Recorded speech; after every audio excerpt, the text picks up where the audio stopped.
എൻ്റെ പേര് doctor Aleena Johnson. ഞാൻ എറണാകുളം ശ്രീനാരായണ മെഡിക്കൽ കോളേജിലെ സൈക്കാട്രി വിഭാഗം അസിസ്റ്റന്റ് പ്രൊഫസറാണ്. സ്കൂളിൽ നന്നായി പഠിക്കുന്ന ഒരു കുട്ടി എഴുത്തു പരീക്ഷയിൽ നല്ല മാർക്കുണ്ട്, പക്ഷെ പ്രാക്ടിക്കൽ എക്സാംസ് വരികയാണ്, അല്ലെങ്കിൽ ടീച്ചർ എന്തെങ്കിലും ഒന്ന് ക്ലാസ്സിൽ ചോദ്യം ചോദിക്കുമ്പോൾ ഉത്തരം പറയാൻ ബുദ്ധിമുട്ടുന്നുണ്ടോ? നല്ല മാർക്കോടുകൂടി പാസ്സായി, പക്ഷെ ജോബ് ഇൻ്റർവ്യൂസിലൊന്നും നല്ല ജോലി കിട്ടുന്നില്ല. നിങ്ങൾക്ക് അറിയാവുന്ന കാര്യം ചോദിച്ചാൽ പോലും നല്ല രീതിയിൽ പെർഫോം ചെയ്യാൻ പറ്റാത്തൊരവസ്ഥ നിങ്ങൾക്കുണ്ടാവുന്നുണ്ടോ? നിങ്ങൾ ഒരുപക്ഷെ സോഷ്യൽ ആങ്സൈറ്റി അഥവാ സാമൂഹിക ഉത്കണ്ഠ എന്ന അവസ്ഥയിലൂടെ ആയിരിക്കാം കടന്നു പോകുന്നത്. എന്താണ് സോഷ്യൽ ആങ്സൈറ്റി അഥവാ സാമൂഹിക ഉത്കണ്ഠ?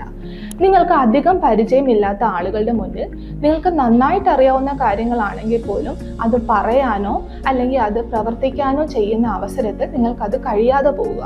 അതായത് നിങ്ങൾ പറയാൻ തുടങ്ങുമ്പോൾ നിങ്ങളുടെ ശബ്ദം പുറത്തേക്ക് വരാത്തൊരവസ്ഥ, നിങ്ങളുടെ നെഞ്ചിടിപ്പ് കൂടുന്നതായിട്ടുള്ള അവസ്ഥ, മറ്റുള്ളവർ നിങ്ങളെ അമിതമായിട്ട് ജഡ്ജ് ചെയ്യുമോ എന്നുള്ള പേടി കാരണവും നിങ്ങളുടെ കോൺഫിഡൻസ് കുറയുകയും പിന്നീട് അത് ഡിപ്രഷനിലേക്ക് വരെ പോകാൻ സാധ്യതയുമുള്ള ഒരു കണ്ടീഷനാണ് സാമൂഹിക ഉത്കണ്ഠ അഥവാ സോഷ്യൽ ആങ്സൈറ്റി. എന്തുകൊണ്ടാണ് ഇത് വരുന്നത്? പലപ്പോഴും തലച്ചോറിലെ ചില കെമിക്കൽസ് ഉണ്ട്. ആ കെമിക്കൽസിന്റെ അളവിലുണ്ടാകുന്ന വ്യതിയാനങ്ങളാണ് ഇതിന് കാരണം.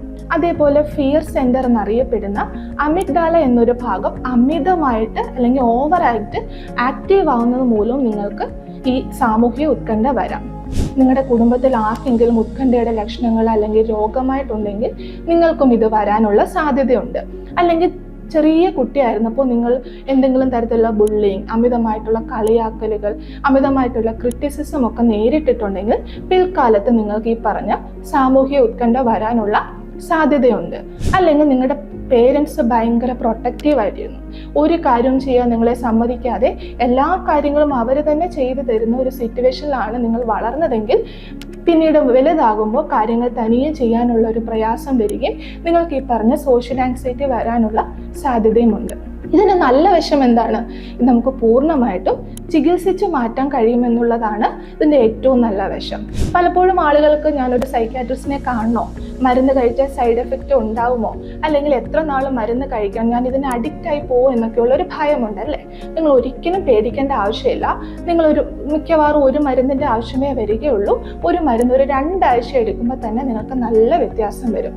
ഒരു 6 തൊട്ട് 8 ആഴ്ച എടുക്കുന്നതിലൂടെ നിങ്ങളുടെ ഈ ബുദ്ധിമുട്ട് നിങ്ങൾക്ക് പൂർണ്ണമായിട്ട് മാറ്റിയെടുക്കാൻ കഴിയും. അതേപോലെ തന്നെ കൗൺസിലിങ്, CBT എന്നൊക്കെ അറിയപ്പെടുന്ന തെറാപ്പി സെഷൻസും ഇതിൽ ലഭ്യമാണ്. പലപ്പോഴും ഈ അസുഖമുള്ളവർ അത് തിരിച്ചറിയാൻ വൈകുകയും തിരിച്ചറിഞ്ഞാൽ തന്നെ അതിന് ചികിത്സ ഇല്ല എന്നുള്ള ഒരു തെറ്റിദ്ധാരണയുടെ പുറത്തും ചികിത്സ വൈകുന്നുണ്ട്. എന്നാൽ തീർച്ചയായിട്ടും ഇത് ചികിത്സയുണ്ട്. നിങ്ങൾ ധൈര്യത്തോടെ ശ്രീനാരായണ മെഡിക്കൽ കോളേജിലേക്ക്, സൈക്കാട്രി വിഭാഗത്തിലേക്ക് നിങ്ങൾക്ക് വരാവുന്നതാണ്. Thank you.